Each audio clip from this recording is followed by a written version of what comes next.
Tyson Fury. See, I thought he was better than this. I used to view Tyson like as a fellow genius. That's how I would talk about him. Now, I appreciate Tyson Fury a lot. I appreciate the boxer. I'm grateful for the entertainer. I mean, the entertainment side of Tyson is something that I feel people should say thank you for. It's not included in your purchase, and your pay-per-view buy.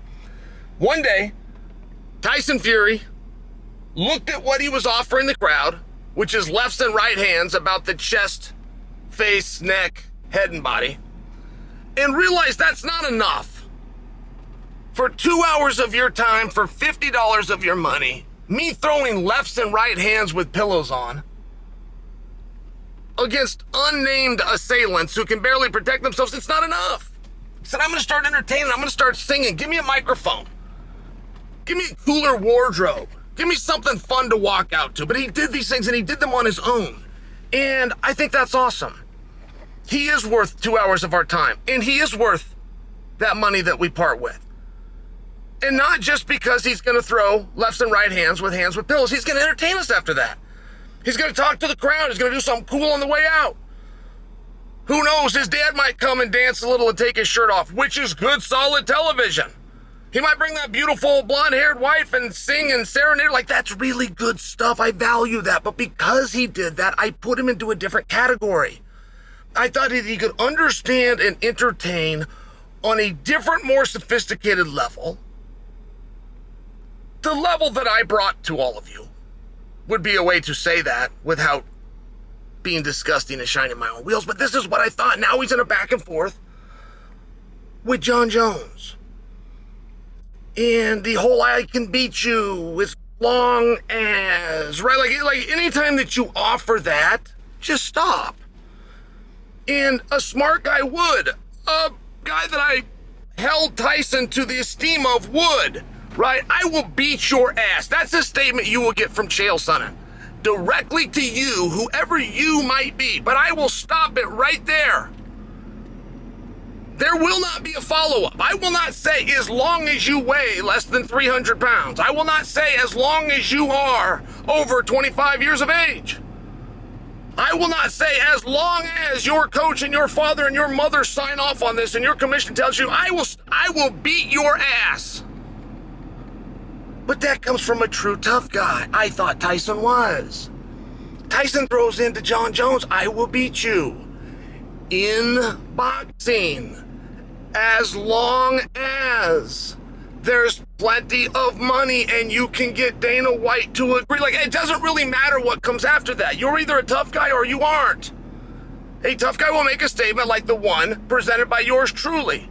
In any direction you want and in any way you want to apply it, I will beat your ass. I thought Tyson had this. I cannot believe that Tyson has found himself now in a back and forth and he's being dangled to the point that he has to defend. Look, in politics, if you're explaining, you're losing. Period. If the opponent can put you in a position where you have to explain why you said or did something, you're losing. So when Tyson is coming out dealing with Jon Jones and talking about, I can beat him, I'm the baddest man on the planet, I'm the toughest in boxing, under the sweet science, Queensberry rules, as long as Dana says it's okay, in the absence of a ring and in the absence of a cage and in the presence of a roped ring, I mean, right, if you got to add to it, if you're explaining, you're losing, and I was on board with it. Tyson Fury will knock Jon Jones out, and Jon Jones just dumb enough to do it. Right, like we knew when Randy Couture fought James Toney, we knew Randy was going to go out and dump him. Take him down, and James would have no idea what to do. We knew that. But we know the same with Jon Jones, which is he's not going to do that. Jon showed us that in no more recent than his very last fight where he took on a professional kickboxer, and Jon, before he took him down, came up and started trading lefts and rights. Jon is stubborn. Jon likes that. He sees a value in it. It has to do with the narcissistic side of Jon. Like, Jon will go out and he'll out-wrestle a wrestler, or he'll out-submit a jiu-jitsu guy, or he'll out-strike a striker because he thinks that you're paying attention to that.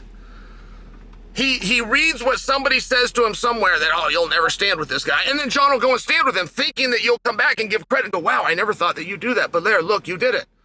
Or he'll go to somebody's guard who's a jiu-jitsu ace thinking, because he read somewhere, oh, you'll never go to the ground with him. He'll submit you in 5 seconds if you ever went to his guard. So Jon will openly go out of his way to go to the guard and then pound the guy out in that position thinking he gets credit. He doesn't get credit. He's a narcissist. But when you have a narcissist, you can begin to use those things against them. If Jon was to go and fight Tyson Fury, Jon will stand with Tyson Fury. That's true. For sure. Not a maybe. Before he takes him down and beats him up. The difference is, while they're standing, even for those brief exchanges, much like he did with Ciryl Gane, Jon will beat you up there too. Jon will beat you up in every single position. But if you're in Tyson Fury's position, which is larger, a bigger star, you got more money, you're more recognizable and known more worldwide, but you're the one in the conversation that's explaining, then you're the one in the conversation that's losing.